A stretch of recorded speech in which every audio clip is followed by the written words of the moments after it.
دل خون کے آنسو روتا ہے، یہ مناظر دیکھ کر اور سن کر ان جانوں کا کیا حال ہوا ہوگا اندر جن کے دم گھٹ گئے اور دم گھٹ کر جن کی ہلاکتیں واقع ہوگی۔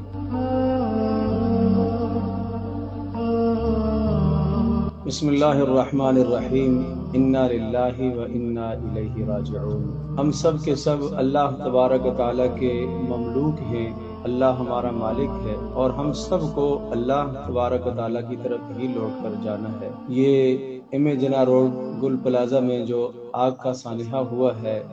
بہت دردناک اور المناک سانحہ ہے۔ دل دکھتا ہے،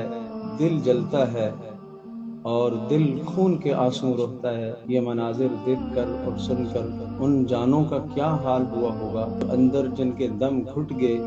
اور دم گھٹ کر جن کی ہلاکتیں واقع ہوگی۔ پیارے رسول صلی اللہ تعالی علیہ وسلم کی حدیث کے مطابق جو لوگ جل کر مر گئے ہوں وہ شہید ہیں، یا جو کسی عمارت کے نیچے دب کر مر گئے ہوں وہ شہید ہیں۔ ان لوگوں نے تو اپنا مقام اور مرتبہ پا لیا جو اس سانحے میں موت کی نظر ہوگی، مگر ہمارے لیے بہت بڑا سبق، ہمارے لیے بہت بڑا المیہ ہے، اور ہمارے لیے یہ لوگ بہت بڑا سبق چھوڑ کر گئے ہیں۔ ورثاء لواحقین کے لیے تو یہ تعلیم ہے کہ وہ صبر کریں اور اللہ تبارک و تعالیٰ سے اجر کی امید رکھیں، وَلْتَحْتَسِبْ وَلْتَصْبِرْ، یعنی ثواب کی امید رکھیں اور اللہ تبارک و تعالیٰ سے صبر مانگتے رہیں، اس پر اللہ تبارک و تعالیٰ ان کو اجر عطا کرے گا۔ اور ہم سب کے سب دعا گو ہیں کہ اللہ تبارک و تعالیٰ ان کے جتنے بھی مالی نقصان ہیں غیب کے خزانوں سے ان نقصانوں کی تلافی فرمائے، اور جو حضرات اس دنیا سے اس حادثے میں رخصت ہو چکے ہیں اللہ ان کی کامل بخشش اور مغفرت فرمائے اور ان کے پسماندگان کو صبر جمیل عطا فرمائے۔ دوسرا کام جو ہمارے کرنے کا ہے، کم از کم ہمیں توبہ اور استغفار کا اہتمام کرنا چاہیے۔ یہ حالات، یہ واقعات، یہ حادثات، یہ سب کے سب ہمیں اللہ کی طرف متوجہ کر رہے ہیں کہ اللہ تبارک و تعالیٰ کی طرف سے عذاب کی کوئی بھی صورت آ سکتی، کوئی بھی سانحے کی صورت آ سکتی ہے، کوئی بھی موت کا ذریعہ کچھ بھی لگ سکتا ہے۔ جو لوگ وہاں خریداری کے لیے اندر گئے ہوئے تھے، یا جو حضرات وہاں اپنی دکانیں کھول کر بیٹھے ہوئے تھے، انہیں کیا معلوم تھا کہ آج ہمارے ساتھ کیا ہونے والا ہے؟ ان کے گھر والوں کو کیا معلوم تھا کہ آج ان کے ساتھ کیا ہونے والا ہے؟ مگر یہ دردناک واقعہ پیش آیا،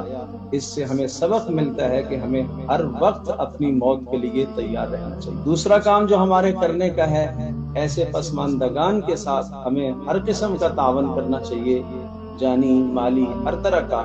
اور ان کے غم میں ہم پورے کے پورے شریک ہیں، ان کے دکھ میں درد میں ہم پورے کے پورے شریک ہیں۔ تعزیت کر کے ان کے غم میں ان کے ساتھ شریک رہا جائے،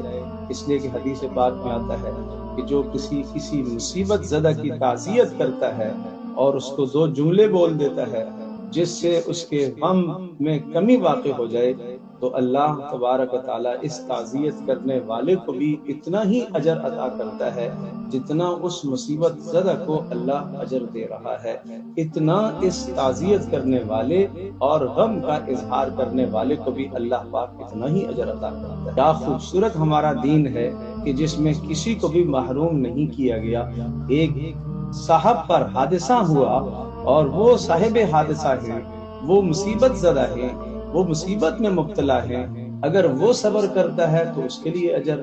جو اس کے ساتھ مدد کرتا ہے اس کے لیے اجر، جو مالی مدد نہیں کر سکتا جانی مدد کرتا ہے اس کے لیے اجر، جو جانی اور مالی دونوں طرح کی مدد نہیں کر سکتا، صرف زبان سے اچھے بول دیتا ہے، تعزیت کے کلمات بول دیتا ہے، صبر اور تسلی کے کلمات بول دیتا ہے، اس کے لیے بھی اجر ہے۔ تو یہ ہم سب کے لیے گویا کہ ایک اجر کا موقع ہے۔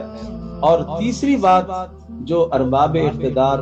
ارباب حکومت سے ہے، وہ یہ کہ جتنی بھی ہمارے اس کراچی شہر کے اندر اور پورے پاکستان میں جتنی بھی بلند ترین عمارتیں ہیں، ان کے اندر فائر سیفٹی کے انتظام کو فعال سے فعال تر کیا جائے، جدید سے جدید آلات جو آگ بجھانے کے لیے استعمال ہوتے ہیں ان آلات کو بروئے کار لایا جائے، ان آلات کو استعمال کیا جائے۔ اسی طرح سے بلڈنگ کنٹرول اتھارٹی کے اداروں کو فعال کیا جائے کہ وہ اس طرح کے تمام ہونے والے حوادثات کو روکنے کی کوشش کریں۔ کراچی کے اندر نہ جانے دسیوں ایسی عمارتیں ہیں جو بلند ترین عمارتیں ہیں، اور وہ بلند ترین ہونے کے ساتھ ساتھ ان کے اندر سیفٹی کا کوئی انتظام نہیں ہے جو کہ ہونا چاہیے۔ اور اسی طرح سے حفاظتی قوانین پر عمل درآمد کا بھرپور اہتمام کیا جائے۔ کراچی ملک پاکستان کا ایک اہم ترین شہر ہے اور ایک گنجان آبادی والا شہر ہے، ایک کاروباری شہر ہے، اور یوں سمجھ لیجئے کہ اس کراچی شہر کے اندر نقصان کا ہونا وہ صرف شہر تک محدود نہیں ہے بلکہ وہ پورے ملک کا نقصان ہے، اس لیے کہ یہ شہر کراچی کا ایک سب سے بڑا شہر ہے اور ایک اہم شہر ہے، ایک معیشت کو مستحکم بنانے والا شہر ہے۔ اس لیے حکومت کو اس شہر کی حفاظت کا ہر طرح کا خیال رکھنا چاہیے۔ اللہ تبارک و تعالیٰ ان تمام مصیبت زدہ اور تمام پسماندگان کو اللہ صبر جمیل عطا فرمائے، اور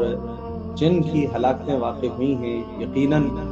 جل کر وہ بھی شہید ہے، دب کر مر جانے والا بھی شہید ہے، اللہ تبارک و تعالیٰ ان کو اپنے ہاں پورا پورا اجر عطا فرمائے، اور اللہ تبارک و تعالیٰ ان کے درجات بلند فرمائے، ان کے گناہوں کو معاف فرمائے، اور ان کے جانے کی وجہ سے جو خاندانوں میں خلا واقع ہوئے ہیں اللہ پاک اپنے فضل سے اپنے کرم سے ان خلا کو پر فرمائے، اور اللہ پاک ہمارے اس ملک پاکستان کی اور خاص طور پر ہمارے شہر کراچی کی اللہ پاک ہر قسم کی آفات و بلیات اور مصائب سے اللہ